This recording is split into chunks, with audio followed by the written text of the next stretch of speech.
Welcome back to the Shaping Your Success project with the Law Society of Scotland and Hay Legal. Today we are joined by Stephen Gold. Stephen founded his law firm Gold Solicitors alongside his wife Ruth in 1981.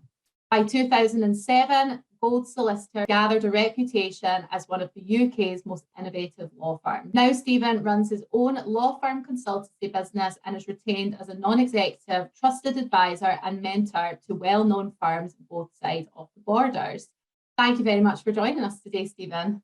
It's a pleasure. So just going straight into it, Stephen, so when you founded your law firm Gold back in 1981, you were obviously at the heart of devising a strategy that would eventually take you from being a sort of suburban sole practice to a leading market player. So what I kind of wanted to ask you there, Stephen, was for someone at the very start of this process, where do you start and where do you kind of go from there?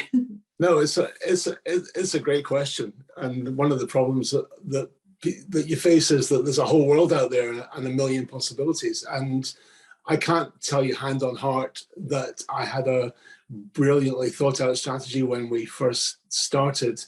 But since I've been through my career, and especially since I've been consulting, I've come across and read a lot about what makes great strategy. And a particular book I want to recommend to people, which is called Playing to Win. Nevertheless, this is a book which I think distills the essence of the questions that should be asked when you're trying to devise strategy, when you're trying to plot your course.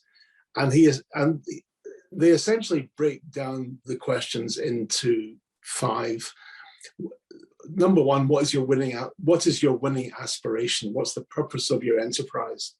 It's a question, apart from the obvious one of making money, what do you want the firm to do? And it's followed by 2 closely related questions.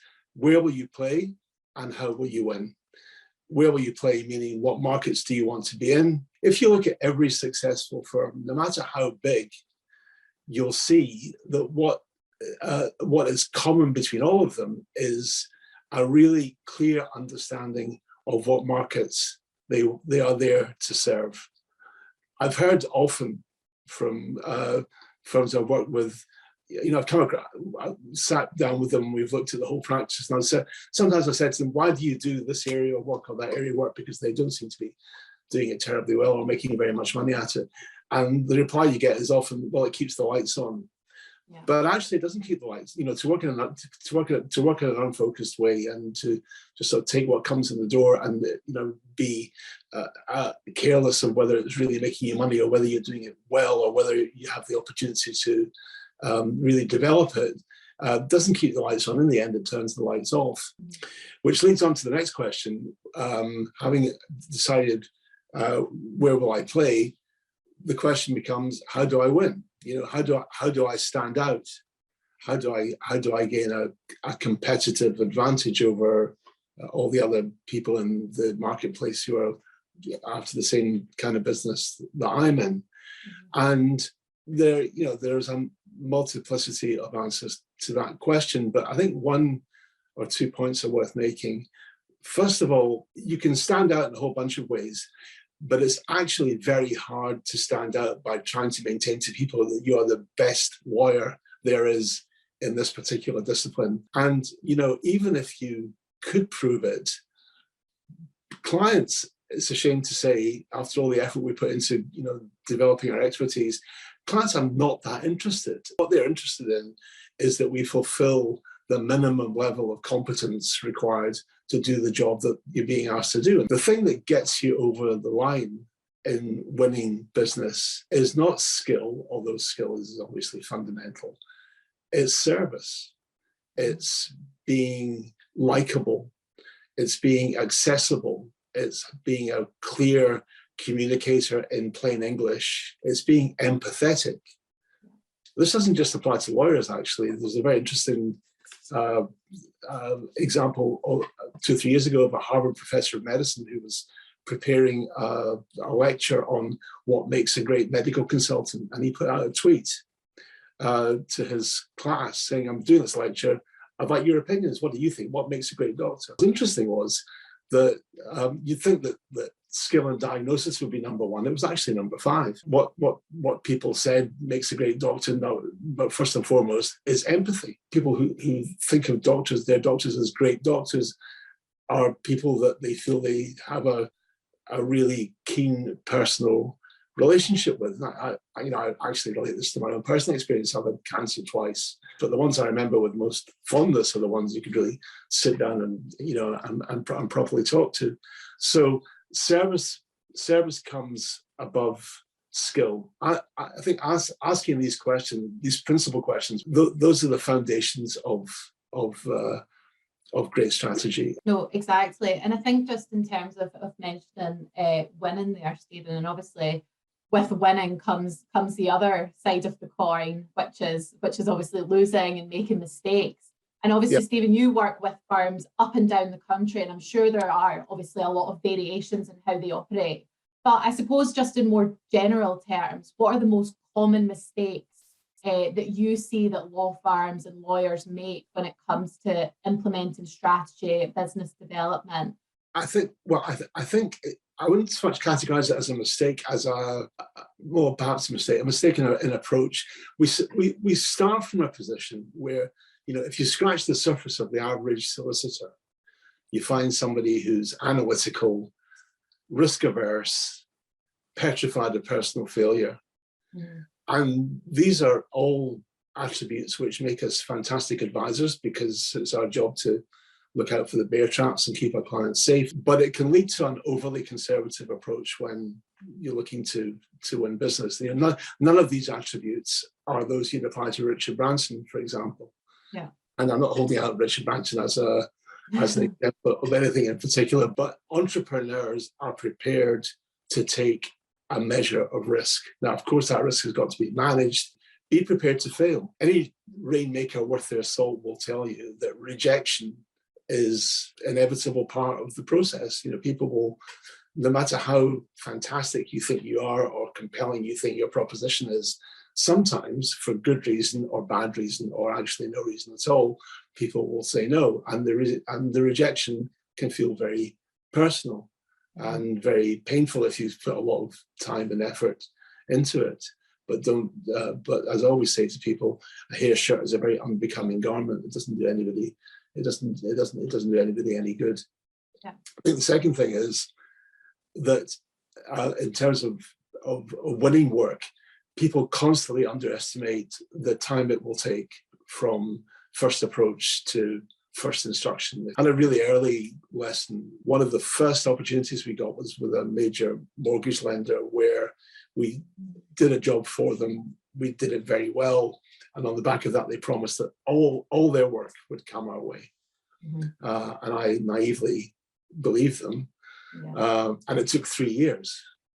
One of the great frustrations of rainmaking is that you slide up and down people's agendas. So you have to develop a plan of keeping in contact and adding things and doing and saying things which will reinforce your value to these people. No, exactly. And just moving slightly on there, Stephen, we were kind of just having a joke before we started the interview. In the run up to this interview, I've been reading through your Law Society journal articles, and one of the interesting topics that I came across, obviously, throughout your pieces was the idea of building resilience. And I think you had said in one of your articles that no matter how broad your shoulders are, you cannot expect to bear all of the burden yourself. Yeah, yeah. And what I sort of thought about that was, I can imagine for a sort of busy professional at the top of the food chain, so to speak, it probably at times can feel like the vast majority of the burden is in fact on your shoulders. Yeah.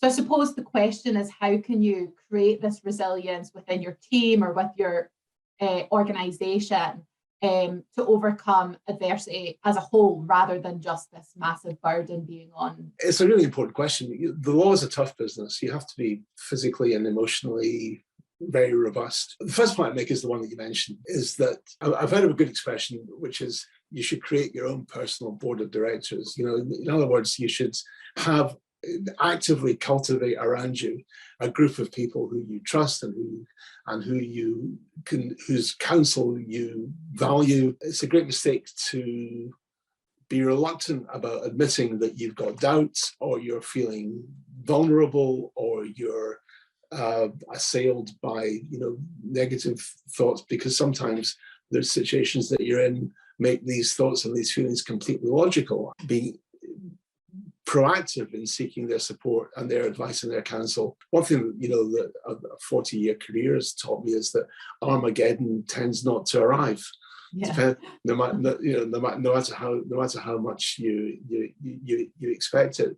So I think honesty and positivity, and as I say, building around yourself a network of people. And just moving back to your journal articles, which I have read in detail this past week, and my sympathies. Not at all, not at all. And I think in your last journal column, actually, you chose to speak about the importance of having one's own strategy and having your own agenda.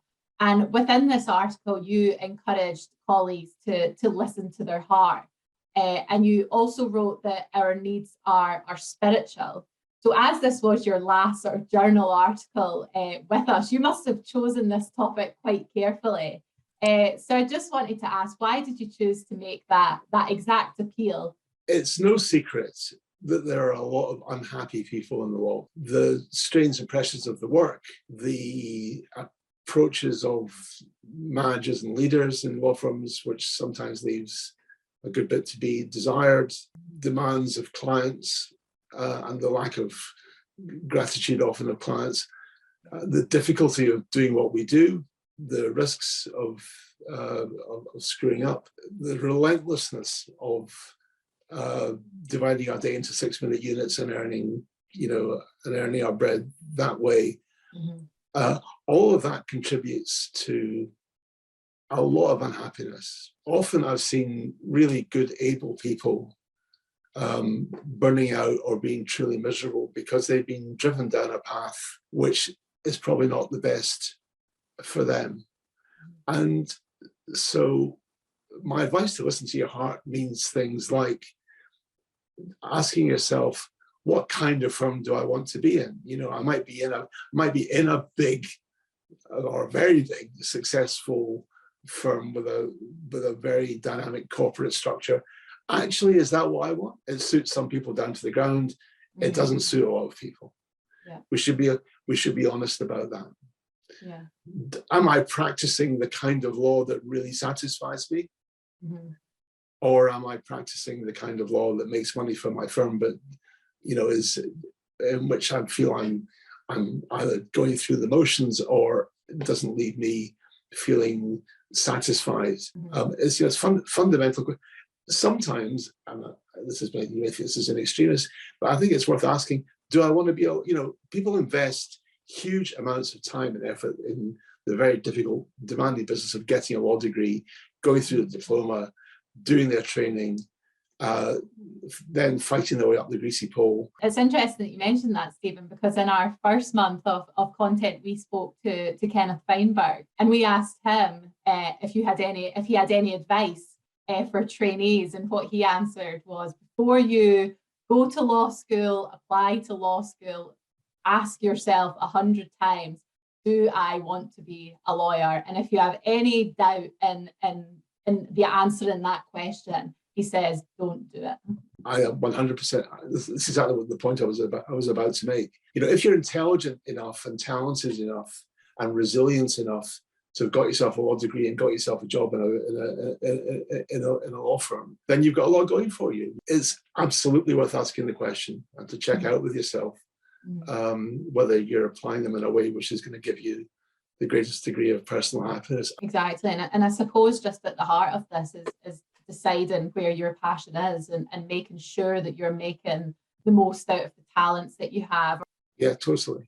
Definitely. And just for my final question for you, Stephen, I'd like to ask, and you might want to take a few minutes to sort of think about this, is what is the best piece of advice that you've received throughout your career and that you'd perhaps like to, looking where you are now, obviously you've had a successful career, that you would like to pass on to our audience today? I was involved in a merger negotiation 3 or 4 years ago, where the firm I was advising was quite a well-known Scottish firm, and they'd been approached by a global law firm, and they were kind enough to ask me to help with the negotiations. And after it was all over, I was actually sitting around the table with the senior partner of the global law firm, and I said to him, you've had a lot of success doing this.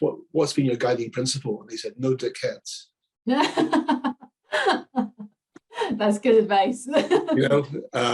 And I think, you can't in a way you can't really improve on. Don't be one. Yeah.